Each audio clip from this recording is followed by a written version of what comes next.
1 फरवरी 2025 को budget present हुआ। Finance minister Nirmala Sitharaman जी द्वारा ये बजट प्रेजेंट किया गया पार्लियामेंट में। एंड इस बजट में जैसा कि पहले भी हम लोग देखते थे कि economic growth, financial inclusion, infrastructure पे, डिफेंस में, एग्रीकल्चर में, एमएसएमईज का कुछ डेफिनेशन बदला गया है। स्टार्टअप्स के लिए एक नई डेट्स दी गई है जिनको टैक्स रिलीफ मिलता था। एंड एम्प्लॉयमेंट जनरेशन पे फोकस किया गया है। बट जो सबसे बड़ी बात हुई कल, जो मिडिल क्लास लोगों के लिए एक बहुत बड़ी टैक्स रिलीफ दी गई, वो थी 12 लाख तक के इनकम पे अब आपको टैक्स जीरो देना है। तो न्यू टैक्स रिजीम में ये बदलाव आया है, ये चेंजेस किए गए हैं। एंड अब आप 12 लाख तक, अब आपकी इनकम अगर बिजनेस से इनकम है या रेंटल इनकम है या सैलरी की इनकम है, अगर आपकी इनकम 12 लाख से नीचे है, 12 लाख तक है, तो आपको टैक्स जीरो लगेगा। यही अगर हम सैलरी केसेस की बात करें, जो पर्सन सैलरीड हैं, उनके केसेस में ये लिमिट्स बढ़ के हो जाती है 12.5 लाख। तो 12.5 लाख का ये लिमिट, क्योंकि स्टैंडर्ड डिडक्शन 75,000 है, इसीलिए आपका लिमिट 12.75 लाख तक अगर आपकी सैलरी से इनकम है तो आपको टैक्स जीरो देना है। तो टैक्स सेविंग अर्लियर अगर हम बात करें तो 12 लाख तक आपको 80,000 का टैक्स देना रहता था, बट अब न्यू प्रपोजल के कारण अब आपको टैक्स जीरो देना है। ये टैक्स जो आपको दी जाएगी वो रिबेट के थ्रू दी जाएगी। 87 सेक्शन ए, जो 87A है सेक्शन, जिसमें पहले 25,000 का आपको रिबेट दिया जाता था जब 7 लाख तक का आपको टैक्स जीरो कर होता था, तो उसको बढ़ा करके अब 60,000 कर दिया गया है। सो 12 लाख तक की जो इनकम होगी उसमें आपको 60,000 का टैक्स देना रहेगा, और 60,000 का टैक्स जो आएगा वो रिबेट के थ्रू आपको माइनस कर दिया जाएगा, और इस तरह से आपका टैक्स जीरो हो जाएगा। इस इनकम में 12 लाख की इनकम कैलकुलेशन में जो स्पेशल केसेस होते हैं, टैक्स रेट्स होते हैं, उन सभी इनकम को जो स्पेशल रेट्स पे टैक्स होते हैं, जैसे कैपिटल गेन से जो इनकम होती है वो स्पेशल रेट्स पे टैक्स होते हैं। विनिंग फ्रॉम लॉटरी, लॉटरी वगैरह से जो आपको इनकम होता है उस पर भी स्पेशल रेट्स लगते हैं, वो फ्लैट 30% आपको टैक्स देना होता है।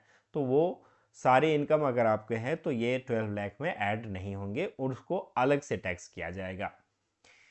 शेयर मार्केट से अगर आपकी इनकम है, long term short term income है, आपने लैंड कोई सेल परचेज किया है, उससे अगर कोई इनकम है तो उसका टैक्सेशन अलग से किया जाएगा।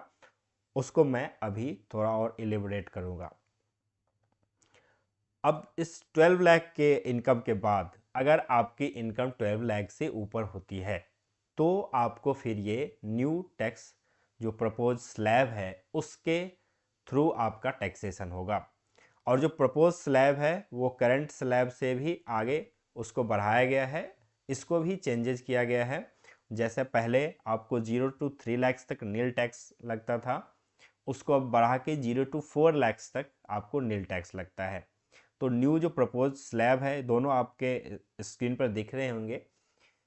पहले आपको अबव 15 लाख 30% आपको टैक्स स्टार्ट हो जाता था, बट अब जो न्यू प्रपोजल आया है उसके हिसाब से आपको 24 लैक्स के ऊपर आपको टैक्स देना है 30% का। तो प्रपोज स्लैब एक बार देख लेते हैं। 0 to 4 लाख तक नील का रहेगा, 4 to 8 लैक्स में आपको 5% टैक्स देना है, 8 to 12 लाख में आपको 10% टैक्स देना है। एंड अब यहाँ पे रुक के एक बात यहाँ पे देखनी है कि 8 to 10 लाख या 4 to 8 लाख पे जो 5% टैक्स है, या 8 to 12 लाख पे जो 10% टैक्स है, ये दोनों मिला के आपको 60,000 होंगे। एंड 60,000 का अगर आपका इनकम 12 लाख तक है तो आपको वो 60,000 एज ए रिबेट मिल जाएगा और आपको टैक्स जीरो देना रहेगा। बट आपके इनकम 12 लाख से ऊपर होगी तो फिर आपको इस स्लैब रेट के अकॉर्डिंग कैलकुलेशन स्टार्ट हो जाएगी। फिर 12 to 16 लाख के ऊपर आपको 15% टैक्स देना है, 16 to 20 लाख में आपको 20% टैक्स देना है, 20 to 24 लाख पे 25% टैक्स देना है एंड अबव 24 लाख पे आपको 30% टैक्स का कैलकुलेशन होगा। तो इस टैक्स के अकॉर्डिंग आपका अगर आपकी इनकम 12 लाख के ऊपर है तो फिर इस स्लैब के अकॉर्डिंग आपको टैक्सेशन की जाएगी और अकॉर्डिंगली जो टैक्स आएगा उसमें आपको सेस और सरचार्ज ऐड होंगे, वो एज इट इज है। अब आपकी 12 लाख की इनकम जो है उसको मैंने थोड़ा एलिब्रेट किया है कि अगर आपकी income salary plus bank interest से 12.7 लाख की इनकम होती है तो आपको नील टैक्स देना है। अगर आपकी रेंटल इनकम 17 लाख है, रेंटल इनकम यानी कि अगर आप ओनर हैं प्रॉपर्टी के और आपको रेंट 17 लाख का आता है पूरे ईयर में, तो आपको नील टैक्स देना है सिर्फ और सिर्फ अगर रेंट की इनकम आती है तो रेंटल इनकम पे आपका 30% का स्टैंडर्ड डिडक्शन मिलता है। तो स्टैंडर्ड डिडक्शन मिला के ये आपकी 11.90 लाख हो जाएगा और फिर आपको ये 12 लाख से जैसे नीचे होगा आपका टैक्स नील हो जाएगा। तो अगर सिर्फ और सिर्फ आपकी रेंटल इनकम आती है 17 लाख तक तो आपको नील टैक्स देना पड़ेगा। And for presumptive tax payer जो लोग होते हैं जो प्रिजम्पटिव टैक्सेशन से टैक्स देते हैं, उनके लिए जैसे प्रोफेशनल लोग होते हैं, डॉक्टर, सीए, कंसल्टेंट जो भी होते हैं, बिजनेस मैनेजमेंट कंसल्टेंट, आर्टिस्ट जो होते हैं, उनके लिए अगर देखा जाए तो 24 लाख की अगर उनकी ग्रॉस रिसिप्ट है पूरे ईयर में 24 लाख का उनको अगर पेमेंट आता है तो उनको नील टैक्स देना है। जैसे आपको 24 लाख का जो प्रिजम्पटिव बेसिस में 50% ही आपको इनकम होता है तो इस पे आपको ये 12 लाख हो जाएगा एंड 12 लाख पे आपका टैक्स नील हो जाता है। जो बिजनेस करते हैं, बिजनेस टर्नओवर जिनका 2 करोड़ तक होता है, उनके लिए प्रिजम्पटिव टैक्सेशन में सिर्फ 6% को आपको टैक्स देना रहता है। तो 6% का जैसे ही आप 2 करोड़ का करेंगे तो 12 लाख होगा एंड आपका इनकम 12 लाख के जैसे ही होगी तो फिर आपकी टैक्स नील हो जाएगी।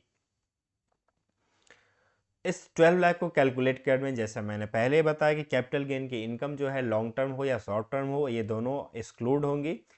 इन दोनों में स्पेशल रेट से टैक्सेशन होता है और इसीलिए इन दोनों को एक्सक्लूड किया जाएगा।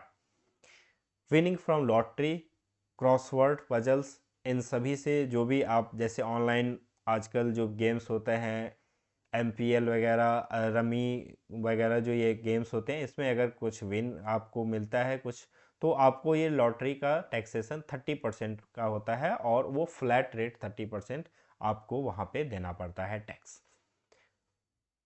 अब कुछ एग्जांपल्स देख लेते हैं। अगर आपकी सैलरी इनकम 10 लाख से है एंड आपका कैपिटल गेन से, शॉर्ट टर्म कैपिटल गेन से सेल ऑफ शेयर अगर आपने किया है तो आपकी इनकम 2 लाख की है तो आपका टैक्स कितना लगेगा? सैलरी इनकम 10 लाख की हो जाएगी और कैपिटल गेन का इनकम 2 लाख, दोनों का 12 लाख हो जाएगा। बट यहाँ पे टैक्स जो आपको लगेगा वो सिर्फ short term sale of share पे लगेगा क्योंकि सैलरी इनकम 12 लाख से नीचे है, इसीलिए उसमें रिबेट मिल जाएगा आपको। और टैक्स 2 लाख पे 20% जो रेट है स्पेशल रेट उससे आपको लगेगा वो 40,000 लगेगा। एंड सेकंड केस है इसकी सैलरी इनकम 10 लाख की है, कैपिटल गेन की इनकम जो है लॉन्ग टर्म में आपका सेल ऑफ शेयर है 2 लाख का। इन केस में टैक्स जो है आपको सैलरी इनकम पे 0 लगेगा क्योंकि ये 12 लाख के नीचे है। बट कैपिटल गेन जो लॉन्ग टर्म है उस पर आपको ये कैलकुलेशन आएगी कि 2 लाख में से 1.25 लाख तो है वो ऑलरेडी एग्जेम्प्ट होता है, तो इसमें से माइनस करके आपको 12.5% का यहाँ पे टैक्स जो लगेगा वो 9,375 का आपको पे करना रहेगा। थर्ड केस में अगर आपकी सैलरी इनकम 10 लाख की है, आपकी लॉटरी इनकम 2 लाख की है तो आपको सैलरी इनकम पे तो 0 टैक्स लगेगा, इस पे रिबेट आपको मिल जाएगी। बट लॉटरी के केसेस में आपका जो टैक्स बनेगा वो 2 लाख इंटू 30% जो फ्लैट रेट होता है 60,000 का आपको टैक्स देना पड़ेगा। तो ये सारे मैंने वेरियस एग्जाम्पल के थ्रू आपको समझाया है, मे बी आपको ये सब सारी चीज़ें क्लियर हो जाएगी।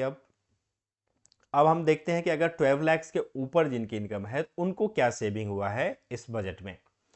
तो 12 लाख तक आपको तो 80,000 जो एज़ पर करंट रेट में है वो 80,000 लगता है, और एज़ पर न्यू जो रेट प्रपोज रेट है उसमें 0 लगता है। तो इस पर 80,000 की सेविंग है। अगर आपकी इनकम 16 लाख है तो आपको करेंट रेट में 1.7 लाख का आपको टैक्स देना रहता है। बट अगर आप न्यू रेट्स की बात करें तो उसमें 1,20,000 रुपये का आपको टैक्स देना रहता है। इस तरह से सेविंग आपकी 50,000 की होती है इसमें।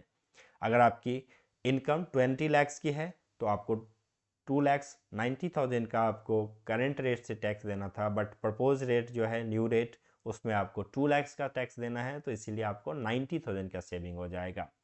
24 लैक्स पे आपको करंट रेट से 4,10,000 का आपको टैक्स देना था, but as per new rates ये 3 लैक्स का आपको देना है। सो आपका जो टैक्स सेविंग होगा वो 1,10,000 का हो जाएगा।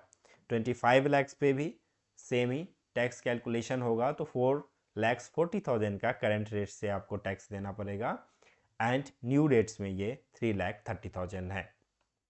सो आपका टैक्स सेविंग नेट हो गया 1,10,000। ये सारी की सारी जो करंट रेट्स और न्यू रेट्स में दे रहा हूँ ये न्यू टैक्स रिजीम के रेट्स हैं। ओल्ड टैक्स रिजीम में ऐसा कुछ भी चेंजेस नहीं आया है, बिकॉज मुझे लगता है कि अब ओल्ड टैक्स रिजीम का यहाँ पे कोई मायने नहीं रह जाता। जब ये 12 लैक्स की जो ये लिमिट आई है न्यू टैक्स रिजीम में, सो धीरे धीरे अब देखेंगे कि जिन लोगों के बहुत सारे बिजनेस लॉसेस हैं बस वही लोग ओल्ड टैक्स रिजीम में जाना चाहेंगे। अदरवाइज और कोई पर्सन जो है ओल्ड टैक्स रिजीम में अब नहीं जाना चाहेगा, क्योंकि इस जो न्यू टैक्स रिजीम में अब ज़्यादा सेविंग है, टैक्स कम लग रहे हैं और बेनिफिट्स ज़्यादा हैं बिना किसी आपको सेविंग्स किए हुए। क्योंकि न्यू टैक्स रिजीम में आपको कोई इन्वेस्टमेंट अगर कहीं भी करते हैं आप, लाइक ATC वगैरह में जो LIC वगैरह होती थी, मेडिकल वगैरह, इन सब का यहाँ पे कोई डिडक्शन नहीं है। सो ये सब आपको ज़बरदस्ती करने की ज़रूरत नहीं है। जो कर रहे हैं, जो टैक्स सेविंग करने के लिए कर रहे हैं या सेविंग्स बचाने के लिए कर रहे हैं, वो अपना करते रहें। अदरवाइज आपको इन सब सेविंग्स लेने की for the purpose of just for saving tax आपको करने की ज़रूरत नहीं है, because of new tax regime का जो ये न्यू प्रपोज्ड बजट में जो प्रपोज किया गया है, जो टैक्स रेट्स एंड जो स्लैब रेट्स हैं, उस वजह से होपफुली आपको ये अब 12 लाख का जो फंडा है क्लियर हो गया होगा। एंड आई के और भी अपडेट्स के लिए आप हमारे चैनल को सब्सक्राइब कर लें, और अगर वीडियो अच्छी लगी हो तो लाइक करें और दोस्तों के साथ शेयर करें। अगर कोई क्वेरी हो आपके पास तो इस वीडियो के नीचे कमेंट बॉक्स में आप क्वेरी करके मुझसे पूछ सकते हैं। Thank you.